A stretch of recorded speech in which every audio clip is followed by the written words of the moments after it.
요즘 먹는 거 찾기가 굉장히 어려워요. 네, 무엇을 먹어야 될까? 바로 이 과일이 가장 소화가 쉬운 음식 중 하나가 됩니다. 과일은요, 이미 자연에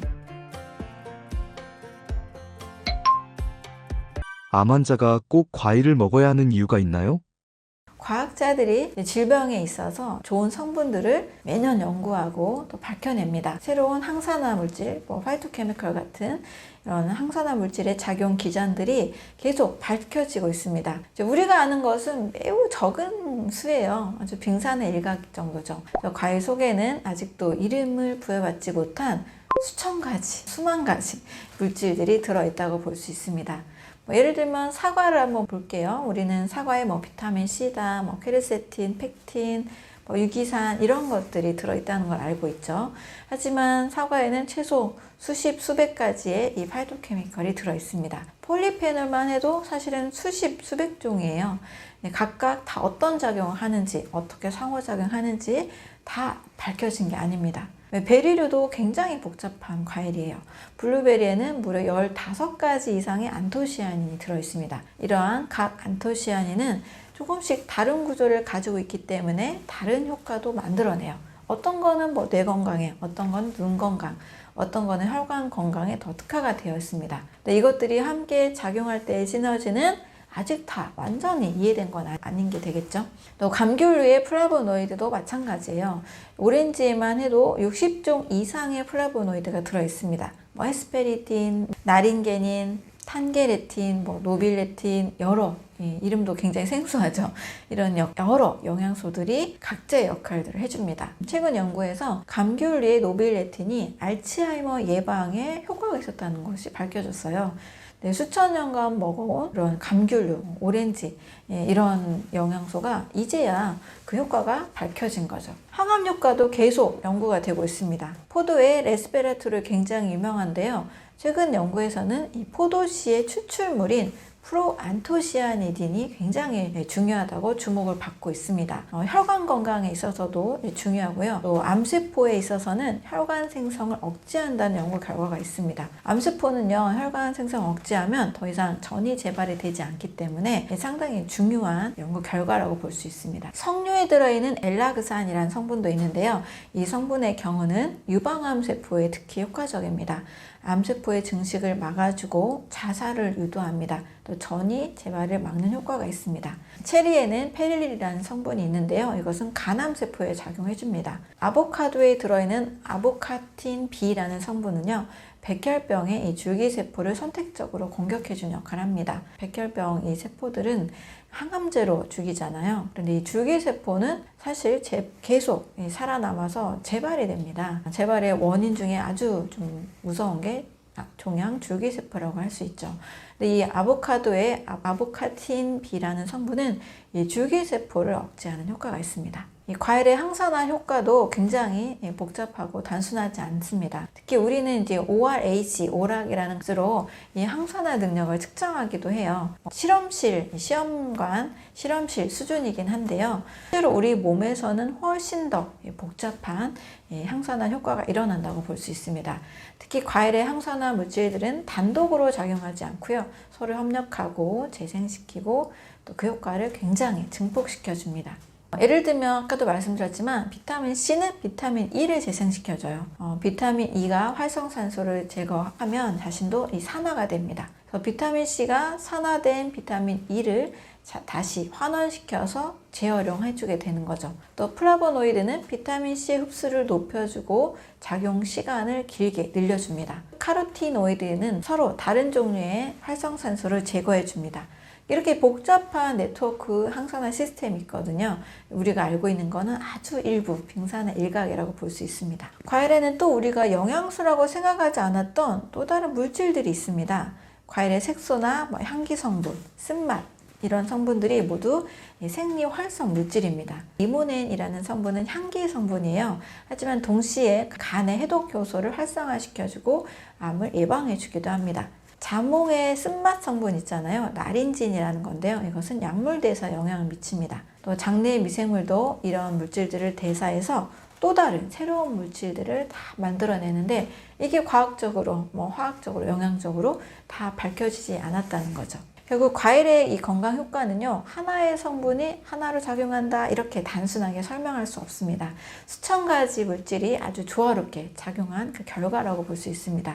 근데 과학이 아무리 발전해도 과일 하나, 씨앗 하나, 풀 한 포기 하나 만들지 못하잖아요. 그래서 이 자연에 이 복합적으로 작용하는 이런 것들을 똑같이 모방하기는 사실 불가능합니다. 영양제 몇 알이 신선한 과일 하나를 대체할 수가 없는 이유가 되겠죠. 그래서 과일은 자연이 수천만 년에 걸쳐서 만들어낸 완벽한 영양 패키지라고 볼 수 있습니다. 암 환자에게 과일이 최고인 이유가 있나요?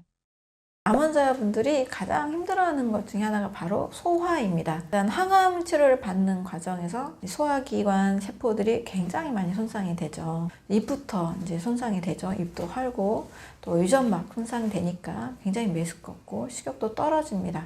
소화효소, 위 점막이 손상이 되니까 당연히 이제 위에서 만들어지는 그런 소화효소들도 만들어지지 않고 위산도 잘 만들어지지 않기 때문에 소화가 안 됩니다. 이렇게 이제 소화력이 떨어진 상태가 되다 보니까 음식을 보기만 해도 식욕이 떨어질 뿐만 아니라 토할 것 같고 오심 구토 현상 굉장히 심하죠. 배가 아프고 설사 변비도 굉장히 또 많이 반복이 됩니다. 이런 상태에서 참 먹는 거 찾기가 굉장히 어려워요.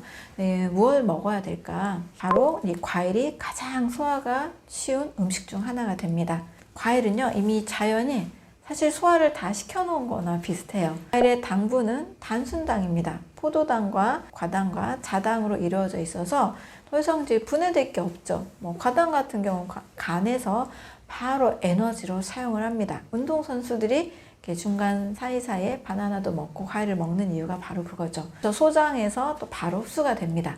복잡한 탄수화물을 분해하는 과정이 필요가 없기 때문에 소화효소도 굉장히 절약되고 에너지도 굉장히 절약이 됩니다. 또 과일은 수분이 엄청 많죠. 수분이 많으면 사실 소화하는데 굉장히 복잡하지 않죠. 위에서 음식물을 분해하고 섞는데 바로 이제 물이 필요하기 때문입니다. 수박이나 멜론 같은 경우는 거의 수분이 90% 이상이죠.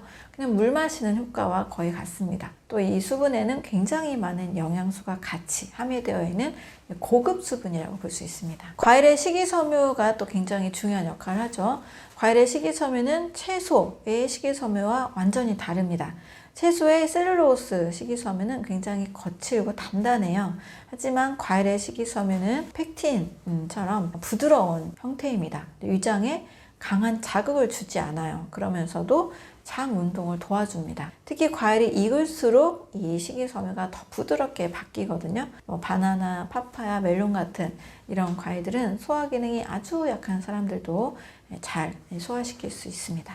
또 과일에는 이미 소화 효소까지 들어있어요. 파파야의 파파인 이런 것들이 단백질을 분해하죠. 파인애플의 브로멜라인도 마찬가지예요. 이 효소들이 소화를 돕습니다. 고기를 먹고 소화가 안 될 때 파인애플을 먹으면 이제 속이 편해지게 되죠. 그리고 키위의 액티니딘 같은 경우도 단백질 소화를 돕습니다.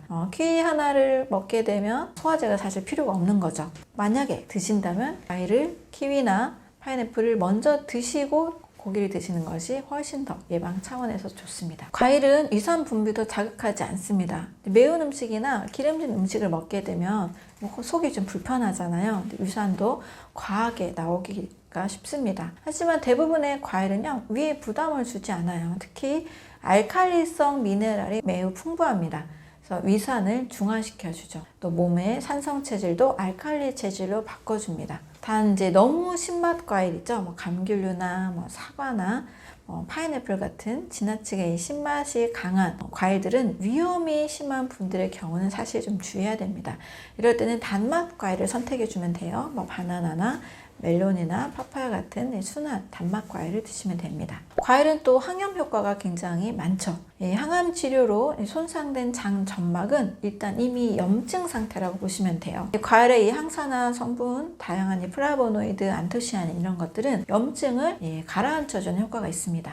베리류의 안토시아닌이 특히 장 염증에 굉장히 효과적이에요. 염증이 줄어들게 되면 점막이 회복되고 또 소화 기능도 개선이 되기 때문에 오히려 암 환자분들에게는 매우 필요한 것이 바로 과일이라고 볼 수 있습니다. 몸에는 장내 미생물 있잖아요. 이 장내 미생물에게도 과일은 최고의 먹이가 됩니다. 과일의 이 프리바이오틱스가 유익균을 증가시켜줍니다. 또 유익균이 많아지면 소화력, 면역력이 다 좋아지게 되죠. 유익균은 소화를 돕는 효소를 직접 만들기도 하고요. 비타민 K 같은 거를 직접 만들고 다양한 비타민들을 활성화시켜줍니다. 또 장 환경을 개선시켜주죠. 또 항암 치료를 받다가 장내 미생물이 파괴된, 손상된 환자분들에게 과일은 굉장히 장을 빠르게 회복시켜주는 중요한 영양 성분이 됩니다. 과일의 또 다른 장점이 있는데요. 바로 에너지 공급이 빠르다는 겁니다. 일단 암 환자분들은 굉장히 체력이 떨어져 있죠. 만성적으로 피로 상태에 놓여 있습니다. 에너지가 너무너무 필요한데 또 에너지를 내기 위한 소화력은 떨어져 있죠. 또 고기를 먹으면 소화시키는데 또 몇 시간이 걸리잖아요. 짧게 4시간에서 9시간까지 걸리기도 합니다. 과일은 30분 안에 에너지로 전환이 됩니다. 그래서 에너지 보충이 필요할 때는 사실 과일만한 게 없죠. 운동선수들이 과일을 그래서 자주 챙겨 먹는 이유가 됩니다. 또 입맛이 없을 때도 과일은 그래도 먹을만하다 다들 하시거든요. 항암 치료를 받게 되면 입맛이 바뀌어요. 음식에 대한 요구가 떨어지고 입맛이 텁텁하고 쓴맛으로 굉장히 맛이 없게 느껴지게 됩니다. 이때 과일의 자연스러운 단맛 그리고 상큼한 이런 맛들이 입맛이 나쁜 상황에서도 그래도 먹을 만한 음식이 되거든요. 식욕이 없을 때는 과일 한 조각이 입맛을 개선하는 중요한 계기가 되기도 합니다. 몸에 좋은 과일을 섭취하는 원칙이 있나요? 네, 암 환자분들이 이제 과일을 드실 때는 몇 가지 원칙이 있습니다. 첫 번째는 일단 통째로 드셔야 돼요. 갈거나 즙을 내시면 안 돼요. 껍질째 천천히 씹어서 드시면 됩니다. 천천히 씹으면서 그 맛을 또 음미하시고 또 향을 음미하시면 좋습니다. 두 번째는 공복, 식전에 드시는 것이 좋습니다. 과일은 소화가 빠른 음식이에요. 그래서 식사와 함께 드시면 식사 중에 먹었던 다양한 음식들과 함께 섞입니다. 이 섞이면 장에서는 오래 머물면서 발효가 일어나요. 그래서 아침 공복, 식전 30분 전이 제일 좋습니다. 식후 디저트는 절대 드시면 안 돼요. 제가 식전 과일은 약이고 식후 과일은 독이다 이렇게 강하게 말씀드린 이유도 과일을 언제 먹냐에 따라서 효과가 천차만별로 달라지기 때문입니다. 세 번째는 제철 과일을 드시면 됩니다. 제철 과일은 가장 신선하고 가장 영양가가 높죠. 또 제철에 나오기 때문에 가격도 굉장히 괜찮습니다. 자연은 계절에 맞는 과일을 계속 주는데요. 제철 음식 좋다 이것처럼 제철 과일 드시는 것이 가장 좋습니다. 여름에는 수박 드시고 가을에는 감이나 사과 이런 것들 드시고 겨울에는 비타민C가 풍부한 귤이나 오렌지류를 드시면 됩니다. 네 번째는 다양하게 드시면 더 좋습니다. 색깔이 매일매일 너무 같은 과일만 드시면 그래도 좀 효과가 떨어질 수 있습니다. 색깔이 다채로운 이유는 이 다채로운 색깔들을 골고루 먹으라는 의미예요. 빨강도 있고 주황, 노랑, 초록, 보라 다양한 색깔들이 있잖아요. 이 각 색깔들이 바로 다양한 항산화 영양소를 의미합니다. 다양한 색깔의 과일을 매 끼니별로 바꿔서 드시는 것이 좋습니다. 대신 너무 다양한 색깔을 동시에 섞어서 드시는 것은 역시 그렇게 추천하지 않습니다. 한 번에 한 종류 다 드시고 그 다음 과일을 드시는 방법이 더 좋습니다. 다섯 번째는 적당량을 드시는 것이 좋습니다. 과일을 좋다고 해서 너무 많이 드시면 건강한 분들은 큰 문제가 없지만 현재 이제 당 조절이 필요한 분들 또 염증 상태가 또 조절을 해야 되는 분들은 균형 잡힌 과일 섭취량이 중요합니다. 그래서 하루에 3번 정도 식전에 100g에서 200g 하루량을 500g 정도 드시면 이 양은 모든 분들에게 안전한 양이 되고요. 또 건강 상태에 크게 문제가 없는 분들은 500g에서 1000g까지도 안전한 범위가 될 수 있습니다. 여섯 번째는 일단은 유기농을 선택하시는 것을 권해드립니다. 농약 걱정도 없고 왁스칠도 안 돼 있고 영양가도 훨씬 더 높습니다. 농약이 많이 있는 과일, 딸기나 포도 같은 이런 과일들은 최대한 유기농으로 선택하시고 그래도 농약이 적은 과일들도 있죠. 파인애플이나 멜론 같은 아보카도 이런 과일들은 일반 과일로 구매해도 괜찮은 방법이 될 수가 있습니다. 암 환자 과일 섭취 걱정된다면 어떻게 하면 될까요? 과일은 자연이 준 항암제다 라고 먼저 말씀을 드립니다. 과일을 두려워할 이유가 없어요. 과일에 담은 설탕이 아니에요. 정제당도 아닙니다. 액상과당이 아닙니다. 과일은 당분도 있으나 그와 함께 식이섬유, 비타민, 미네랄, 항산화물질, 효소 굉장히 다양한 영양소를 제공해주는 완전식품입니다. 그래서 간에도 좋고요, 장도 깨끗하게 해주고 소화도 올려주고 면역력을 올려주는 완전 식품이 될 수가 있습니다. 수많은 연구들이 과일과 암 예방에 상관관계를 증명해주거든요. 하버드 대학에서 대규모 연구를 통해서 과일을 많이 섭취한 사람이 암 발생률이 훨씬 낮았습니다. 암에 걸린 후에도 과일 섭취를 유지한 경우에는 생존율이 많이 올라가게 됩니다. 제가 암 환자분들에게 상담하면서 과일 섭취를 권하고 있는 이유가 바로 항암 성분이 있기 때문입니다. 과일은 절대 독이 아니고요. 바로 약이 됩니다. 그래서 아침에 일어나서 첫 식사로 신선한 과일을 드시면 아주 좋습니다. 사과 한 알, 바나나 한 개, 또 베리류 한 컵. 하루를 시작하는 하루 루틴, 아침 루틴이라고 할 수 있습니다. 이렇게 드시게 되면 몸도 가벼워지고 에너지가 생기고 아주 소화도 편하고 면역력도 올라가게 됩니다. 아이들의 경우에는 감기 안 걸리는 아이들, 키가 쑥쑥 자라는 아이들로 만들어주거든요. 결론적으로 과일은요, 자연이 수천만 년에 걸쳐서 만들어낸 완벽한 영양식품입니다. 사람이 만든 어떤 약도, 어떤 영양제도 이 과일이 가지고 있는 그런 복잡한 영양 성분들, 완전한 이 시스템을 따라가기가 매우 어렵습니다. 그래서 과일을 드신다는 것은요, 우리 몸의 자연 치유력을 올라가게 하고 면역력을 올라가게 하는 진짜 항암 식사가 될 수가 있습니다. 과일의 당, 암 환자에게 괜찮을까요? 대부분 많은 분들이 과일에는 당이 많으니까 굉장히 암에 안 좋다 이렇게 생각하는 분들이 참 많죠. 암 환자분들에게 그렇게 조언하는 분도 사실 많이 있습니다. 의료인 분들도 그렇게 조언을 하기도 하죠. 이 말은 과일의 당분이 암세포를 키운다는 그런 논리에서 비롯된 말이죠. 암세포가 당을 좋아하니까 당이 든 과일을 먹으면 암세포가 더 커질 거라는 그런 걱정입니다. 그래서 많은 암 환자분들이 과일 먹는 걸 굉장히 걱정하면서 끊습니다. 사과, 귤, 바나나 이런 것들 먹지 않죠. 단맛이 난다 하면 이제 무조건 피하려고 합니다. 심지어는 너무 달콤한 맛이 있는 채소, 당근 같은 것도 달다는 이유로 거부하기도 하고 오직 쓴 채소만 이제 먹으려고 하는 경향이 있습니다. 하지만 이것은 잘못된 두려움에서 비롯된 것입니다. 과일의 당과 이 설탕의 당은 완전히 다른 거거든요. 정제 탄수화물의 당과 완전히 다릅니다. 과일이 우리 몸에서 작용하는 방식과 설탕이 작용하는 방식, 합성 과당이 작용하는 방식은 전혀 다르거든요. 과일을 설탕과 같다고 생각하는 것은 마치 비타민 알약 하나랑 비타민 정제 하나랑 신선한 채소를 같다고 보는 것처럼 그렇게 잘못된 생각입니다. 과일은 저는 자연이 만든 아주 완벽한 영양식품이라고 생각을 해요. 당분만 들어있는 게 절대 아니잖아요. 비타민, 미네랄, 식이섬유, 항산화 물질, 효소, 파이토케미컬 너무 많은 영양소가 들어있습니다. 또 이것들이 굉장히 조화롭게 작용을 해서 과일의 당은 천천히 흡수되고 혈당을 급격히 올리지 않습니다. 결과적으로는 건강에 크게 도움이 됩니다. 또 더 놀라운 사실은 과일이 암세포와 싸운다는 겁니다. 수많은 연구들이 있는데요. 과일 섭취와 암 예방의 이 상관관계를 증명했습니다. 그래서 과일을 많이 먹는 사람이 암에 덜 걸리는 것으로 결과가 나왔거든요. 또 암에 걸린 후에도 과일을 먹는 분들이 예후가 좋습니다. 과일은 독이 아니라 약이고요. 그것도 부작용이 없는 아주 강력한 항암제라고 볼 수 있습니다. 암 환자의 간 건강에 과일이 미치는 영향은 어떤가요? 간 하면 굉장히 중요한 장기라고 이야기하죠. 우리 몸에서 굉장히 큰 화학 공장입니다. 무려 500가지가 넘는 이 화학 반응을 수행을 하고요. 그 중에서 가장 중요한 또 핵심적인 역할이 해독입니다.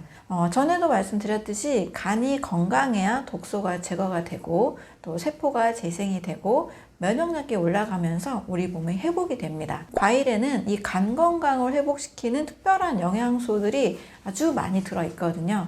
그 첫 번째는 비타민 C입니다. 감귤류나 키위나 딸기나 파파야 이런 과일들의 비타민 C가 굉장히 많죠. 이 비타민 C는 간의 해독 효소를 활성화시켜줍니다. 특히 1단계와 2단계의 해독을 모두 돕습니다. 또 비타민 C는 아주 강력한 항산화제로 알고 있죠. 해독 과정에서 생기는 또 활성산소들을 제거해줍니다. 그리고 글루타치온이라고 하는 아주 큰 강력한 항산화 시스템의 회복을 또 도와줍니다. 글루타치온 같은 경우는 간에서 이 마스터 항산화제 역할을 해주는데요. 2단계 해독 과정에 매우 필수입니다. 그런데 이 비타민C가 충분하면 글루타치온 수치가 올라가게 되기 때문에 해독 능력이 강화가 됩니다. 네, 두 번째는 바로 글루타치온 그 자체입니다. 굉장히 놀라운 일이 있는데요. 아보카도나 수박이나 오렌지에는 이 글루타치온이 직접적으로 들어 있습니다. 체내에서 만들어지는 것 뿐만이 아니고요. 이렇게 음식을 통해서도 글루타치온을 섭취할 수가 있는 거죠. 특히 아보카도는 이 글루타치온 함량이 매우 높은 과일입니다. 그래서 간 질환이 있는 분이나 항암 치료를 받는 환자분들에게 아보카도가 상당히 좋은 과일이 될 수가 있습니다. 세 번째는 식이섬유입니다. 사과나 배, 베리류에 풍부한 이 식이섬유는 장에서 이 독소를 흡착시켜서 배출을 해주죠. 이것이 또 상당히 많은 이 독소를 해독해주기 때문에 간의 부담을 줄여줍니다. 장에서 독소가 흡수되어서 간으로 올라오는 것을 막아주는 효과가 되는 거죠. 특히 팩틴이라는 수용성 식이섬유가 있는데요.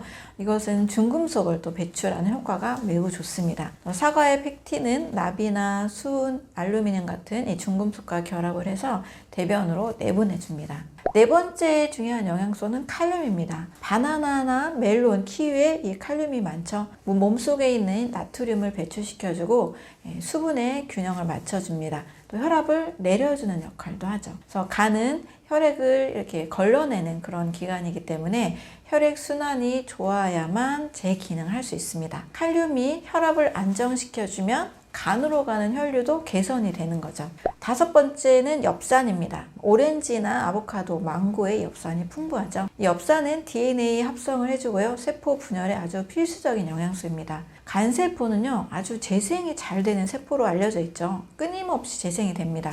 손상된 간세포가 사라지고 또 새로운 간세포를 만들어지는 그 과정에서 엽산이라는 영양소가 매우 필요합니다. 그래서 엽산이 부족할 경우에는 간세포의 재생이 느려지고 간 질환에 문제가 생기게 되는 거죠. 여섯 번째는 비타민 E입니다. 아보카도, 키위, 망고에 이 비타민 E가 풍부하죠.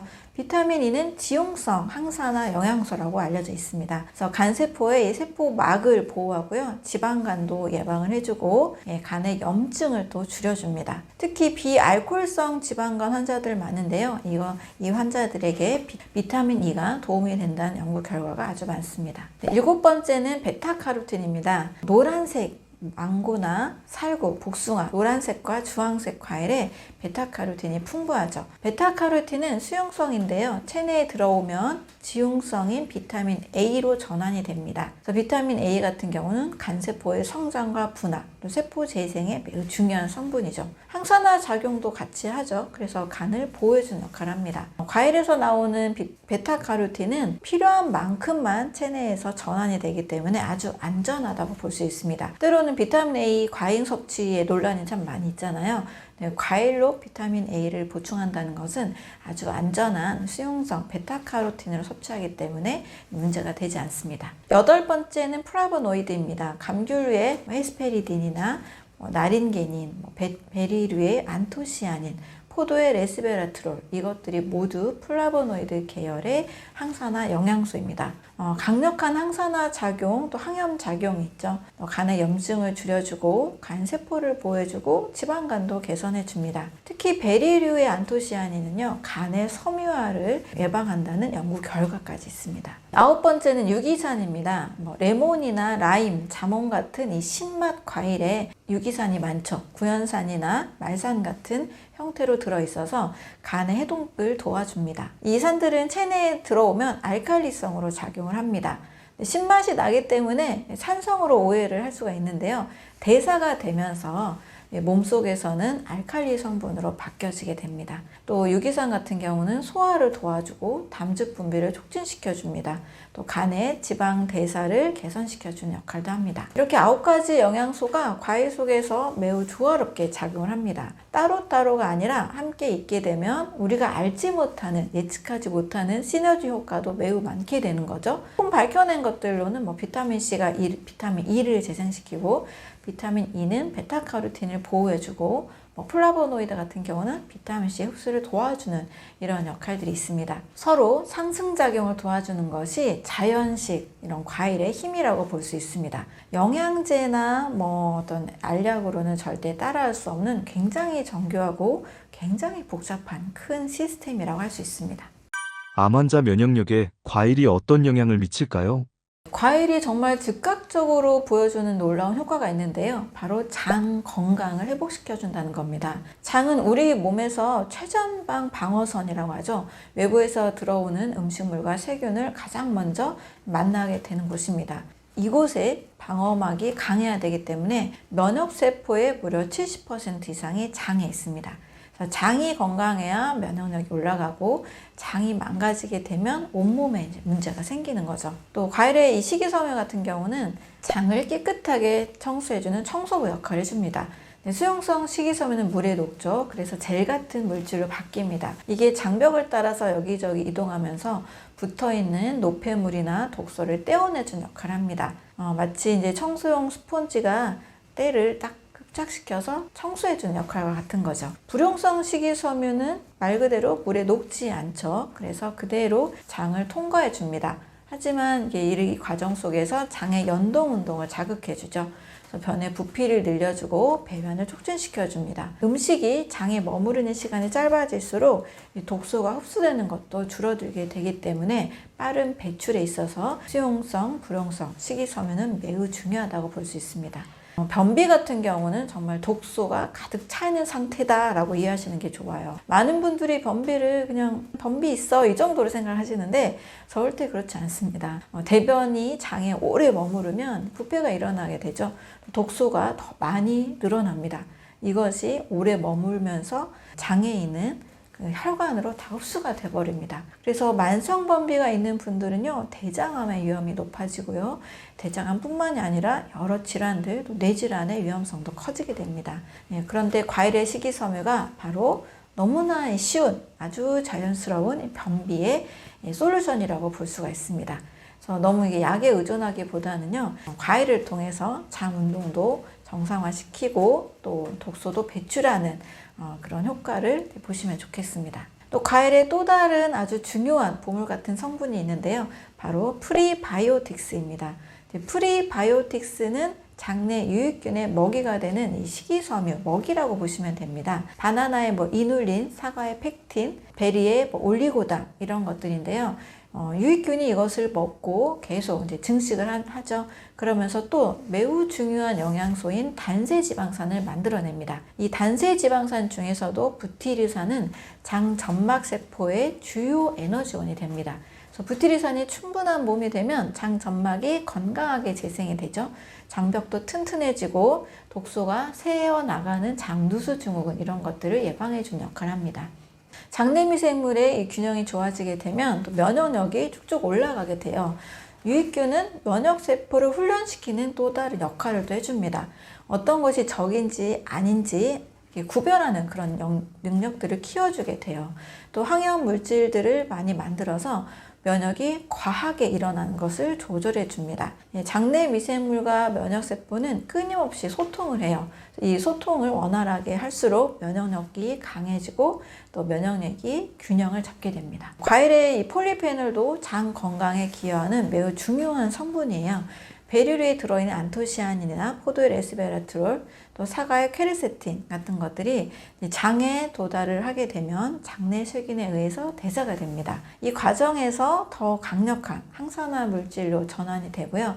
또 동시에 유익균의 증식을 도와주게 됩니다. 폴리페놀 같은 경우에는요, 프리바이오틱스와 항산화제를 같이 겸하는 그런 효과가 있습니다. 그 다음에는 또 과일의 효소인데요. 영양소라는 이름으로 딱 지어지지 않았기 때문에 많이 헷갈릴 수 있지만 사실 너무 많은 역할을 해줍니다. 그 중에서 또 알려진 성분이 또 있죠. 파파야의 파파인, 파인애플의 브로멜라인, 키위의 액티니딘 이런 것들인데요. 단백질 분해 효소로 알려져 있죠. 그래서 고기 이렇게 재울 때 키위 같은 거 갈아서 넣고 하잖아요. 또 고기 먹을 때 파인애플 같이 먹으면 좋다 이렇게 얘기하는데 그 이유가 이제 소화를 도와주죠. 장의 부담을 훨씬 줄여주고 소화되지 않은 단백질이 장에서 썩어가는 것을 막아줍니다. 그래서 고기와 함께 먹는 것을 추천을 하는데 고기 좀 전에 드시는 게 좀 더 좋겠죠. 그다음에 과일의 수분도 매우 중요한 역할을 해줍니다. 수박이나 멜론, 오렌지 같은 경우는 거의 90% 이상이 수분이에요. 이 수분이 장을 굉장히 촉촉하게 유지해주고 또 변도 부드럽게 해주고 독소도 희석시켜줍니다. 탈수 같은 경우는 변비의 주요 원인이죠. 물을 적게 먹으면 상당히 좋지 않죠. 그래서 과일을 많이 드시게 되면 자연스럽게 이 수분을 보충할 수가 있습니다. 많은 연구 결과들도요, 과일과 장 건강의 상관관계를 이야기해줍니다. 과일을 많이 먹는 사람일수록 장내 미생물이 다양하게 늘어나고요. 유익균이 늘어나고 또 장의 염증 지표가 낮아지게 됩니다. 또 당연히 대장암의 발생률도 떨어지겠죠. 과일은 장의 독소를 제거해주고 장 점막을 회복시켜주기 때문에 또 면역력을 키워주는 굉장히 좋은 장 건강식품이라고 볼 수가 있습니다. 암 환자 과일 섭취 어떻게 해야 할까요? 과일이 이렇게 좋다고 알려져 있기 때문에 이제 무조건 많이 먹으면 될까라고 생각하기 쉬운데요. 이때 절대적인 주의사항이 있습니다. 바로 주스로 만들어서 빠르게 마시면 사실은 더 좋지 않습니다. 많이 먹어야 좋으니까 주스로 만들어서 많이 먹으면 좋은 거 아닌가요? 라고 생각할 수 있는데 오히려 그렇지 않습니다. 과일은 좋은 반면 어떻게 먹느냐가 또 상당히 중요한 문제가 될 수 있습니다.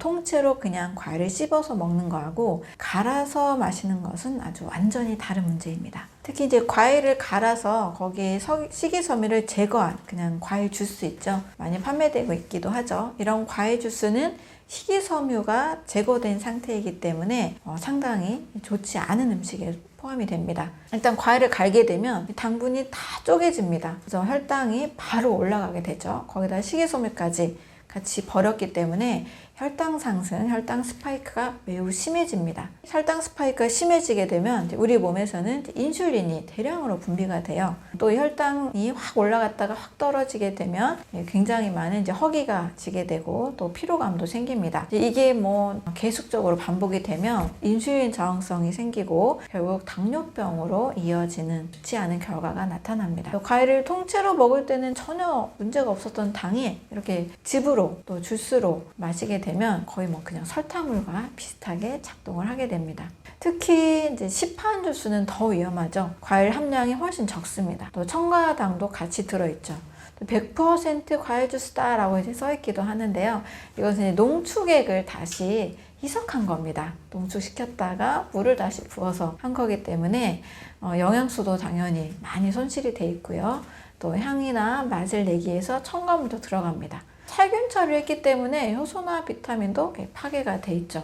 결과적으로 그냥 단맛이 강한 음료수라고 보시면 됩니다. 믹서기로 간 이 스무디는 어떨까요? 이렇게 마실 경우에는 그래도 조금 혈당이 떨어지기 때문에 좀 나은 주스가 될 수 있습니다. 식이섬유가 그대로 들어있죠. 하지만 여전히 문제가 있는데요. 이 겉에 단단한 세포벽이 파괴가 되면서 당이 굉장히 쉽게 빠져나온 형태입니다. 과일을 씹어서 먹을 때보다는 훨씬 흡수가 빠르게 되죠. 또 이제 스무디로 과일만 간 경우에는 양이 또 굉장히 이제 늘어나서 좀 한 번에 빠른 당분 섭취가 이루어집니다. 사과 2개를 통째로 씹어 먹는 건 좀 어려운데 스무디로 만들어서 먹어버리면 금방 마실 수 있잖아요. 그래서 과일 서너 개를 한 번에 이제 먹을 수가 있게 돼요. 문제는 이제 빠르게 먹는 것이 문제가 되죠. 그래서 당 섭취량이 과도하게 넘치게 됩니다. 또 과일을 씹어서 먹을 때는 그 씹는 과정도 더 중요할 수 있습니다. 씹으면 침이 나오잖아요. 이 침에는 소화 효소가 들어있죠. 그래서 탄수화물의 소화를 시작해 줍니다. 또 씹는 것 자체가 포만감을 줍니다. 뇌에 음식을 먹고 있다라는 신호를 보내주게 되는 거죠. 근데 주스나 스무디는 이 과정이 그냥 건너뛰는 거죠. 빨리 넘어가서 포만감도 적고 소화도 덜 됩니다. 그래서 통으로 먹는 것의 또 다른 이점은요, 영양소가 온전히 보존이 된다는 장점이 있습니다. 이제 과일을 자르고 갈면 공기와 접촉하면서 산화가 시작이 돼요. 특히 비타민C는 공기와 빛에 굉장히 약합니다. 사과를 깎아 놓으면 갈색으로 변하잖아요. 이것이 바로 산화죠. 주스를 만들어 놓고 시간이 지나면 영양소가 그래서 파괴가 됩니다.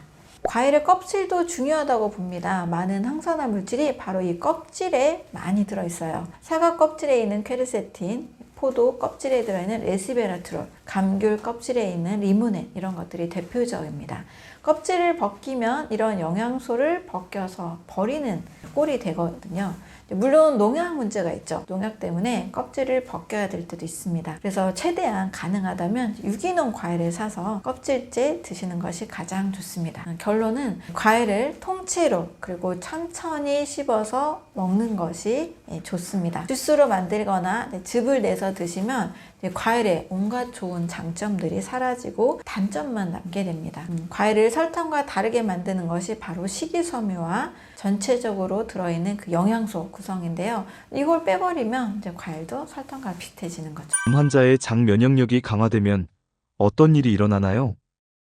네, 장의 면역력이 강화되면 사실 그거는 장에만 국한된 얘기가 아닙니다. 전신의 면역력이 함께 상승하게 되는 거죠. 장 면역 세포가 사실 장에만 머무르는 게 아니고요. 온몸으로 이동을 하면서 바로 이 면역 정보들을 서로 공유하기 때문입니다. 그래서 앞에서 설명한 것처럼 파이어판에서는 이 훈련된 면역 세포가 장을 떠나서 림프계를 통해서 전신으로 이동합니다. 이것을 장 림프절 축이라고 하는데요. 장에서 활성화된 T세포, B세포 이런 세포들이 림프관을 따라서 전신의 림프절로 이동을 하게 됩니다. 그래서 이미 학습한 항원 정보를 가지고 다른 면역 세포들과 공유를 합니다. 그래서 국소 면역 경험이 아니라 전신의 면역 반응으로 더 확장이 되는 개념이죠. 자, 여기에서 중요한 개념이 귀속성이라는 건데요. 장에서 이 활성화된 면역 세포가 혀면에 특정 수용체를 발현해서 다시 장으로 돌아오는 성향을 갖지만 일부 세포는 다른 점막 조직으로 이동을 하게 됩니다. 폐나 비뇨 생식기나 침샘이나 안구 점막, 여기도 다 점막이 있잖아요. 장과 유사한 면역 환경을 갖고 있기 때문에 장에서 훈련된 면역 세포가 이러한 조직들에서도 면역력을 수행하게 됩니다. 이런 구조를 공통 점막 면역계라고 표현을 해요. 네, 좀 어렵지만 우리 몸속은 다 점막으로 이루어져 있기 때문에 이 점막을 잘 이해하시면 또 쉬운 개념이 되기도 합니다. 그래서 장, 폐, 비강, 요로 이런 쪽은 면역학적으로 하나의 네트워크로 연결이 되어 있기 때문에 바로 장 건강이 몸 전체의 네트워크 면역 시스템의 안정적인 것을 결정한다고 할 수 있습니다. 그래서 장이 건강할수록 호흡기 감염이나 요로 감염이나 구강 점막 이런 데도 염증도 낮아지고 면역력이 같이 올라가게 되어 있습니다. 반대로 장의 기능이 굉장히 떨어지면 폐렴, 방광염, 구내염 이런 것들도 같이 점막의 감염이 계속 일어나기가 쉽습니다. 장내미생물이 생성하는 대사산물도 역시 전신에 매우 큰 영향을 미치게 됩니다. 그 중에서 이 단세지방산을 굉장히 중요한 영양소로 이야기하고 있는데요. 이것은 장에서만 딱 국소적으로 작용하는 물질은 아니에요. 혈류를 통해서 간이나 지방 조직, 뇌로도 전달이 되고요. 여러 에너지 대사나 염증 반응 조절, 신경 보호 작용 이런 것들에도 관여를 하게 됩니다. 그중에서 특히 부티리산은 좀 많이 들어보셨을 거예요. 굉장히 주목할 만한 물질입니다. 부티리산은 장 점막을 보호하기도 하고요. 동시에 암세포의 증식도 억제하면서 암세포의 사멸, 에이팝토시스를 유도하는 작용도 합니다. 그래서 대장암 예방 효과에 가장 잘 유명한 영양소로 알려져 있고요. 식이섬유가 충분하다면 장내 미생물에 의해 부티리산이 잘 생성이 되게 됩니다. 장내 미생물이 하는 역할 중에 비타민 합성, 영양소 합성도 굉장히 중요하죠. 사람이 직접적으로 합성하지 못하고 바로 장내 미생물이 만들어내는 영양소가 있는데요. 바로 비타민 K나 비타민 B군, B12, 엽산, 비오틴 이런 영양소입니다. 이런 영양소들은 장내 미생물에 의해서 생성이 돼서 인체 전체에 공급이 됩니다. 비타민 K의 경우에는 혈액 응고 비타민으로 아주 유명하잖아요. 또 비타민 B12의 경우도 적혈구 생성이나 신경 기능 유지에 아주 중요한 역할을 합니다. 그래서 장내 미생물 균형이 무너지면 이런 영양 결핍, 비타민 결핍도 일어날 수가 있습니다. 또 장내 미생물은 이 신경 전달 물질 생성에도 매우 중요한 역할을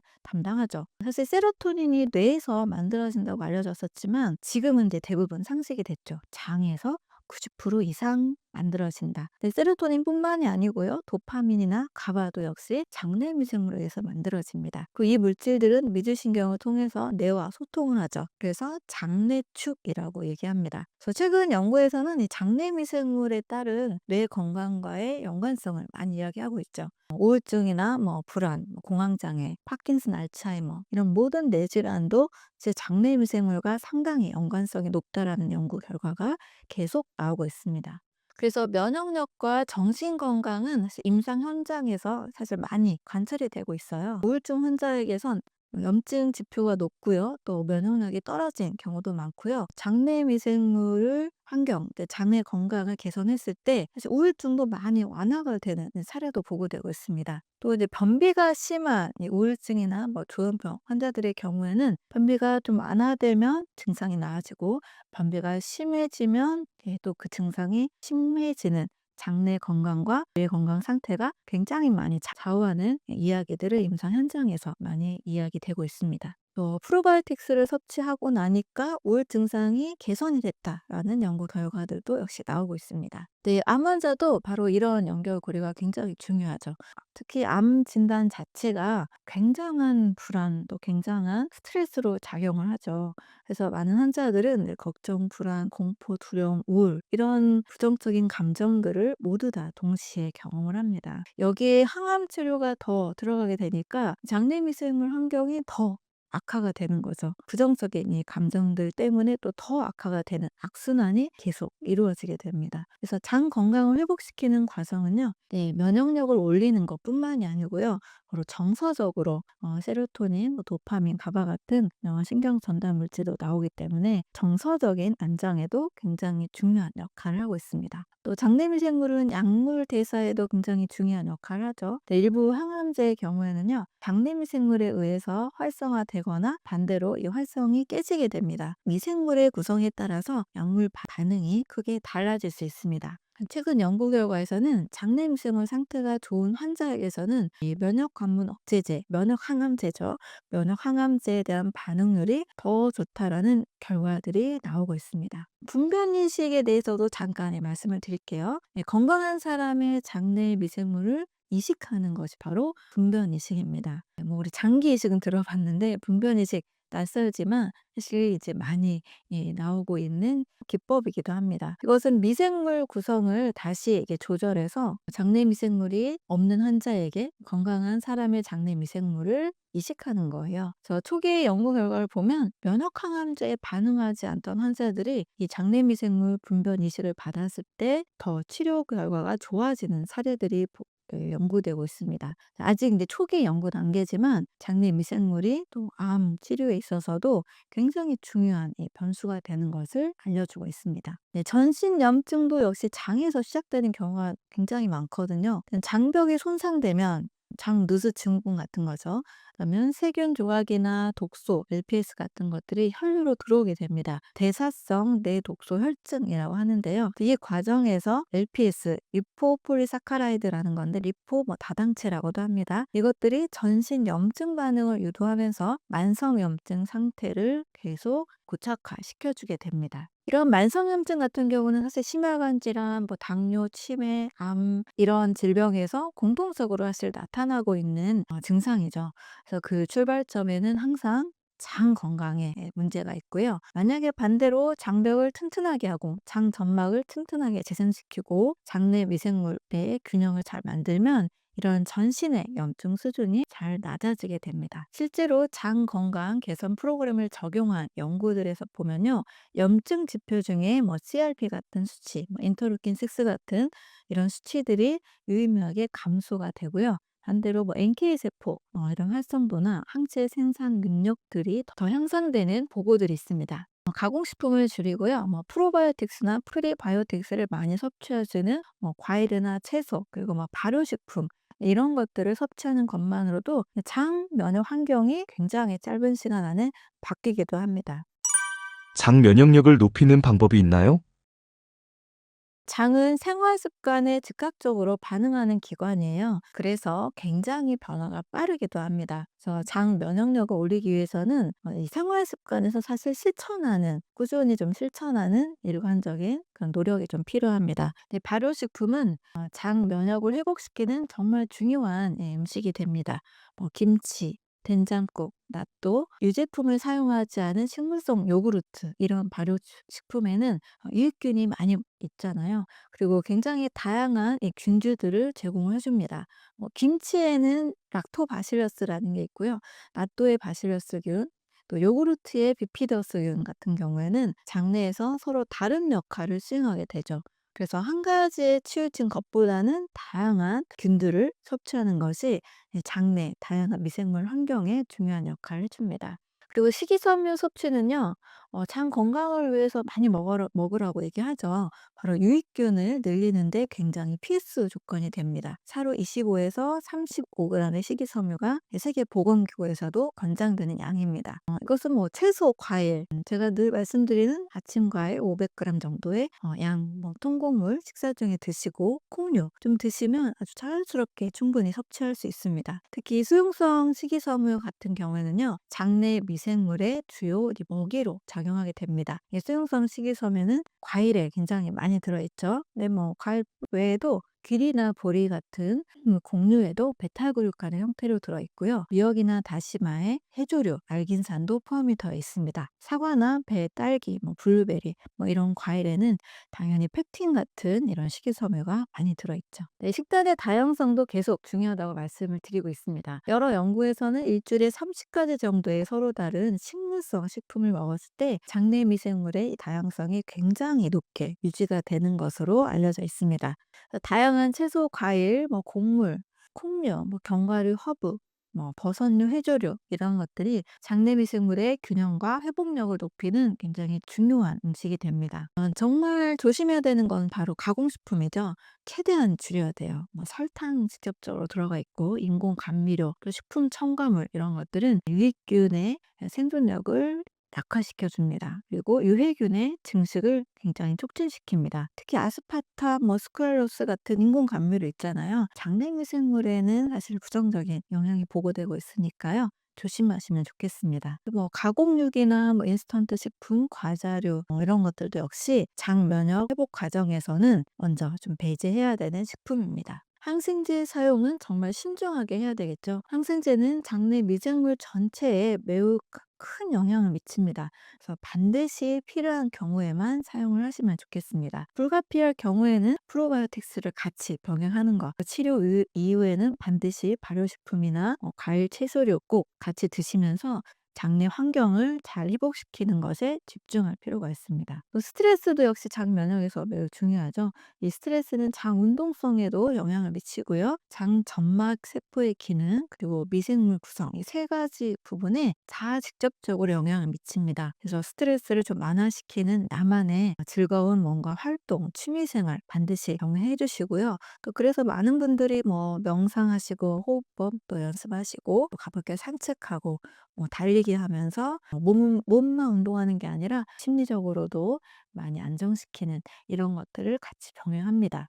이런 환경들, 스트레스를 조절하는 것이 장내 환경에 직접적으로 영향을 미치니까요. 나만의 스트레스 해소법 꼭 찾아가시면 좋겠습니다. 수면 또한 장내 미생물의 다양성을 유지하는데 굉장히 더 중요한 요소예요. 잠이 너무 부족하거나 또 불규칙한 수면 패턴들은 장내 미생물의 구성을 빠르게 악화시키는 역할을 합니다. 그래서 하루 7, 8시간 정도의 안정적인 수면, 좀 최대한 규칙적인 취침이나 이 기상 리듬 이런 패턴들이 장 면역력을 회복시키는 굉장히 기본적인 조건이 됩니다.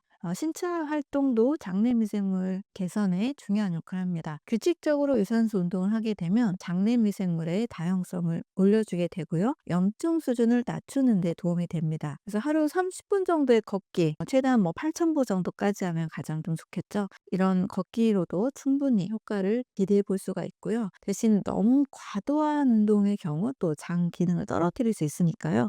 이것도 좀 주의하실 필요가 있습니다. 또 식사만으로도 충분히 균형을 맞추기 어려운 경우가 또 가끔 있을 수 있어요. 그럴 때는 프로바이오틱스 보충제도 좀 고려해 보면 좋습니다.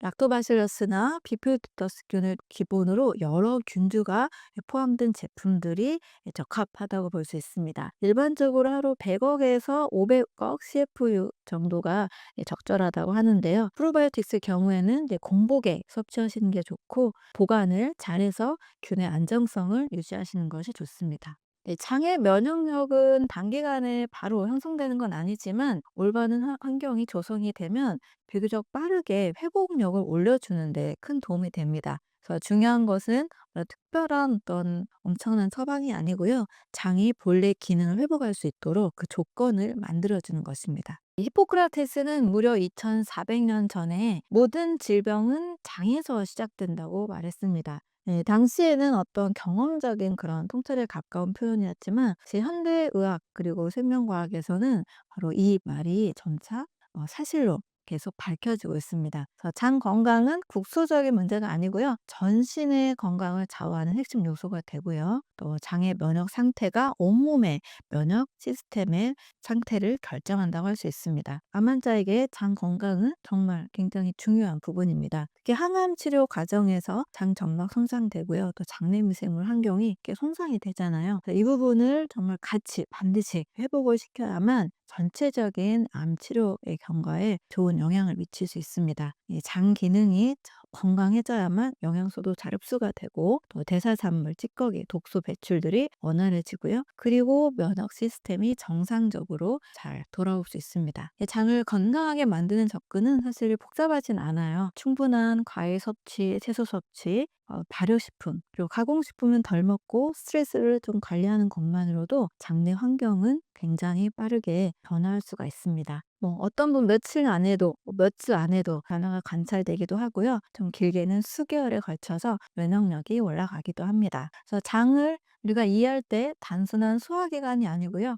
이런 면역 반응을 조율하는 굉장히 핵심적인 장기다. 이렇게 이해하시고요. 그 이후로도 신경계나 여러 대사 시스템에도 영향을 미치고 있습니다. 그래서 장이 안정이 되면 면역과 염증, 또 에너지 대사, 또 정서 상태까지 모두 다 한 번에 안정이 되는 거죠. 그래서 장 건강은 전신 건강의 가장 중요한 토대다라고 볼 수 있습니다.